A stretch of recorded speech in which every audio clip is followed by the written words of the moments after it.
In the summer of 2021, it was revealed that Microsoft tried to buy Nintendo.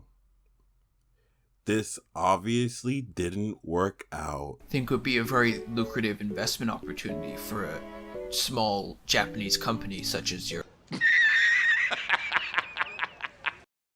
But I still think it'd be interesting to talk about an alternate universe where Nintendo said yes. Microsoft is a multi-billion-dollar company with a monopoly on personal computing. They're no strangers when it comes to software. But their ventures into the video game console space hasn't been as successful as they would have liked. This is backed up by the fact that Microsoft has never actually won any of the console wars. The technologies inside of the consoles are revolutionary, but they always end up missing something. That thing that they're missing is video games. More specifically, console exclusives. The first thing most people will point out is Halo and Forza exist, but these games aren't necessarily for everyone.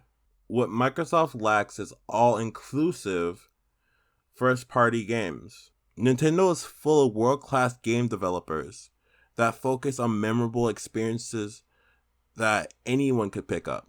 They have dozens of different sub-communities of fans. This is something that could change everything. Microsoft stands to benefit a lot from this deal, but it doesn't mean Nintendo is doing everything right.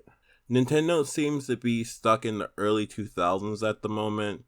Nintendo Switch Online is a very crappy service compared to what Microsoft and Sony offer.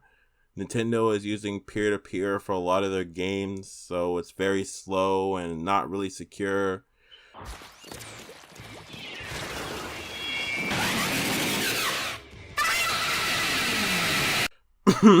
Yeah, not secure at all. And on top of that, with peer-to-peer, you're basically paying Nintendo to use your internet connection to host the lobbies. The only thing Nintendo has going for it is that they offer their legacy titles bundled in with the Nintendo Switch Online service. But they aren't even really good at that either. A lot of the games there, no one wants to play. And on top of that, a lot of the games no one has heard of. Their latest release when it came to Nintendo Switch Online was their N64 emulation. And it is how do I put it? They tried, they participated. That's the best way I could put it. And the worst part about the Nintendo Switch Online service is that if you're not connected to the internet for a while, you'll lose the ability to play these games. Nintendo still uses friend codes to this day, and they lack basic features that other consoles have, like voice chat and a text messaging application. What I'm saying is, software really isn't Nintendo's strong point this generation. Microsoft is amazing when it comes to this, and they have pioneered online gaming with the original Xbox and Xbox 360. We could expect a complete overhaul of the Nintendo Switch Online experience with dedicated servers for online matches, actual voice chat in games, without the use of a smartphone app, and even Game Pass on the Switch. Not only that, but Nintendo games could be officially ported to Xbox and PC. This would allow these games to look and run the best they can. Imagine Breath of the Wild with 4K ray tracing. On top of all of this, they'll be able to make games with powerful hardware in mind. Imagine a Pokemon game as big and expansive as a GTA map that would allow people to see Pokemon acting as if they would in our world. These types of things could be possible with better hardware. Here's the thing, I don't think the consumers would benefit in the long run though.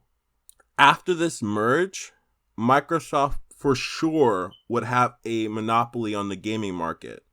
I don't believe Sony could compete with a merge. Microsoft would have an amazing console lineup with better specs and unfair resources. When a company has too much power, they start to do shady stuff like randomly upping the price of their services or cutting corners when it comes to development. They do this because consumers have nowhere to go. Who's to say Microsoft's business practices won't ruin what makes Nintendo games special? They bought Banjo and Kazooie and haven't done anything decent with it. Overall, I think it's best that these two companies stay separate. It gives people a choice as to what they want to play, and it actually creates genuine competition. Thanks for watching the video, and if you enjoyed it, consider giving it a like, and if you're not already, subscribe.